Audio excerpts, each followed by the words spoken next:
You've seen the ads, one pill, 30 days, and your biological age drops 5 years. The timer on your cells reset while you sleep. Here's the number the ads leave out. In the biggest placebo-controlled trial of the internet's favorite age reversal supplement, the pill group's biological age didn't drop at all. It just stayed flat while the placebo group got older. That's the entire headline effect, not reversal, just holding the line. Meanwhile, a cheap 2-ingredient stack you can buy at any bulk supplement shop for about $15 a month improved 10 out of 13 aging markers in adults in their 70s at Baylor. Same 30-day promise, wildly different price tags, wildly different evidence. So today we're putting the 6 most hyped longevity supplements on the same table, same trial data, same doses, same cost per effective dose, and by the end you'll know exactly which one is worth your money, which one is worth your prescription pad, and which two you can walk right past. Let's start with the one everyone's actually buying. NMN, nicotinamide mononucleotide, is the supplement that launched the whole 30-day reversal genre. It's a precursor your cells use to make a molecule called NAD, and NAD levels do fall as we age. The pitch writes itself: refill the tank, reverse the clock. In 2022, researchers in China ran the biggest human dose-ranging trial we have on it. 80 adults, 60 days, 3 doses, 300, 600, and 900 milligrams a day. Here's what actually happened. The NMN group's apparent biological age from blood markers held steady. The placebo groups went up. That's the whole result. NMN didn't roll anything back, it slowed the drift. That's genuinely interesting, but it is not the same story the label is telling you. And doubling the dose to 900 milligrams didn't clearly beat 600 for most measurements, so the more is more instinct isn't supported either. Now for the money. NMN runs about $40 to $80 a month for a real dose, and the regulatory situation is a mess. The FDA tried to pull it off the supplement market in 2022. A federal court reversed that in late 2024, and Amazon still won't sell it directly. Most of what's out there ships as a research chemical. If you're going to buy it, only buy brands that publish a third-party certificate of analysis. Purity varies wildly. So NMN is a real molecule with a real, modest effect. Hold the line, don't reverse the clock. Sold at a premium price in a regulatory gray zone. That's the honest version. Now here's the supplement almost no influencer will sell you because there's no premium brand behind it. GlyNAC is just 2 amino acids, glycine and N-acetylcysteine, mixed together. Total cost about $15 to $25 a month. In 2023, Dr. Rajagopal Sekhar's team at Baylor College of Medicine published a randomized trial in adults aged 71 to 80. 16 weeks of GlyNAC, roughly 15 grams of glycine, and a gram of NAC a day. And the results are honestly the reason I'm making this video. The GlyNAC group improved on 10 out of 13 predefined hallmarks of aging, not one marker, 10. Oxidative stress dropped, mitochondrial function, the actual power plants in your cells, improved, insulin resistance eased, inflammation came down. Muscle strength, gait speed, and cognitive scores all moved in the right direction. And here's the tell that this is real biology, not statistical noise. An earlier arm of the research gave people glycine alone, and the benefits mostly disappeared. The NAC is doing essential work. Now the caveats, because I promised you honest. This was a modest-sized trial, 74 people, and it was 16 weeks, not 30 days. If you have asthma, NAC can trigger bronchospasm in rare cases. If you take nitroglycerin, NAC interacts with it, and 15 grams of glycine is a lot of powder, so ease into it or you'll get GI upset.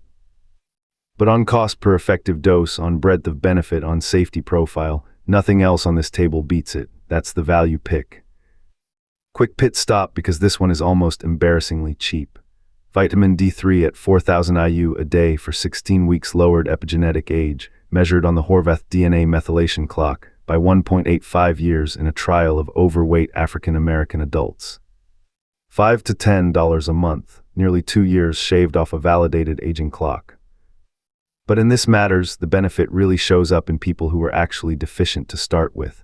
If your vitamin D level is already sitting at a healthy 40 or 50 nanograms per milliliter, topping it up further probably won't do much.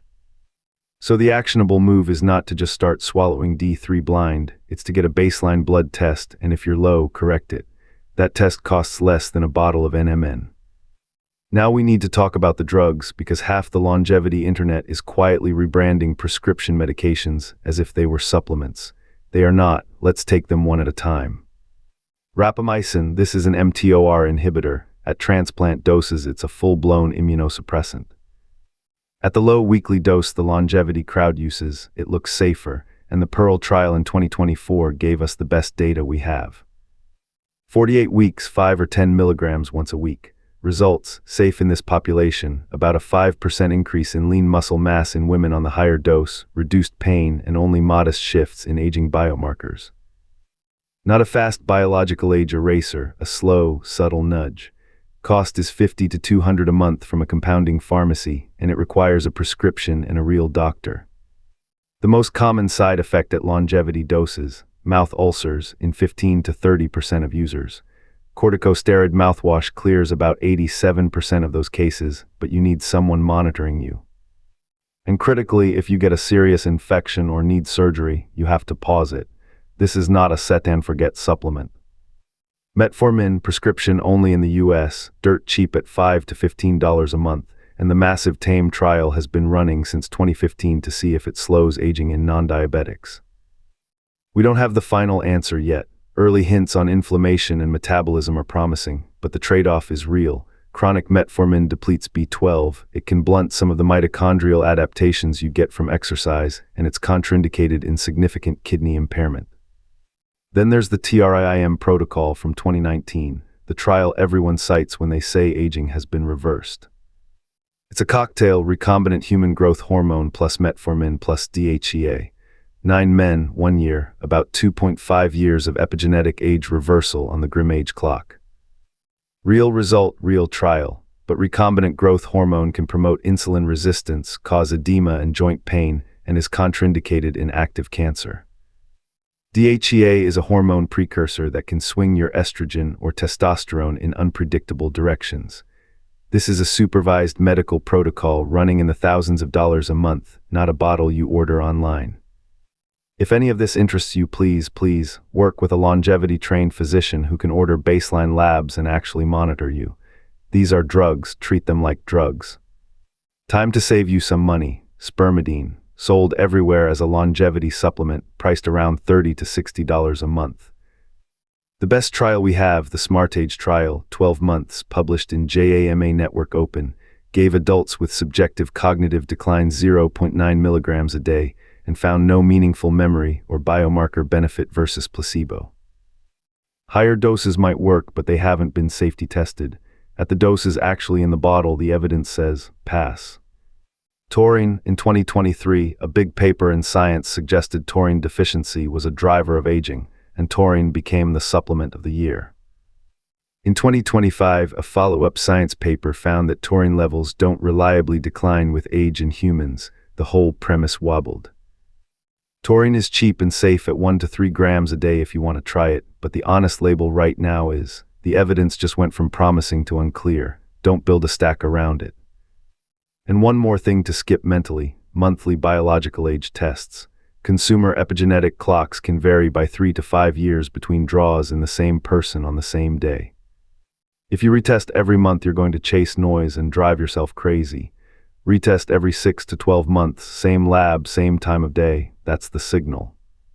Here's the finding the supplement industry does not want at the top of the search results. On the Dunedin Pace clock, the one that measures how fast you're currently aging, an 8-week high-intensity interval training program measurably slowed the pace of aging. 8 weeks, no pill. The Fitzgerald trial from 2021 combined diet, sleep, exercise, and a targeted set of nutrients for 8 weeks, and knocked 3.23 years off DNA methylation age, the fastest well-documented rejuvenation in the literature, and it came from a bundle, not a bottle. Yoga is associated with slower epigenetic aging. Mediterranean pattern eating is associated with slower epigenetic aging. Consistent 7 to 9 hour sleep is associated with slower epigenetic aging. And even Brian Johnson, the guy spending $2 million a year on his blueprint protocol and reporting around 5 years of biological age reversal, a 2026 clinician review pointed out that his improvements don't line up cleanly across all the different epigenetic clocks. Some clocks say he's winning big, others barely move. That's the dirty secret nobody mentions. Grimage, Phenoage, Horvath, and Dunedin Pace can literally disagree about the same person on the same day. If the $2 million stack can't get all the clocks to agree, one pill is definitely not going to. Okay, here is the clear who should take what, based on what the trial data actually shows. If you take nothing else from this video, take this. First, do the free high-effect stuff before you spend $1. 7 to 9 hours of sleep, 150 minutes a week of Zone 2 cardio, 2 or 3 resistance training sessions, Mediterranean-style eating, add 8 weeks of HIIT if you can tolerate it. That combination has the best evidence-to-cost ratio of anything in this entire video, and no supplement matches it.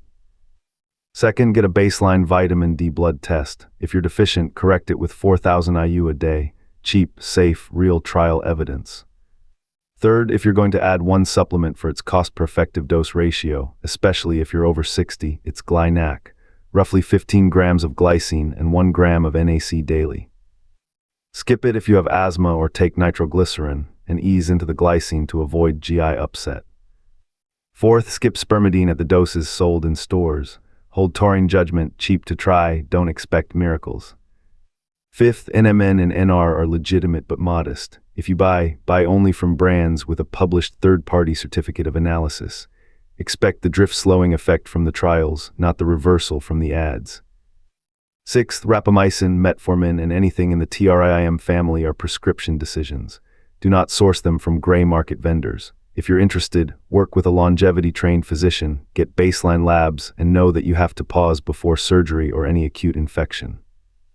And seventh, retest biological age every 6 to 12 months, not monthly. Same lab, same clock, same time of day, otherwise you're just tracking noise. If this saved you from wasting money on the wrong bottle, hit the like button and subscribe so the next comparison lands in your feed the day it drops. Since none of these clocks are worth chasing month to month, the smarter move is watching your own trajectory, and Vegetabla tracks a cellular energy index estimated from your VO to max, HRV, and resting heart rate, then projects where it's actually headed. Design your next step at vegetabla.com.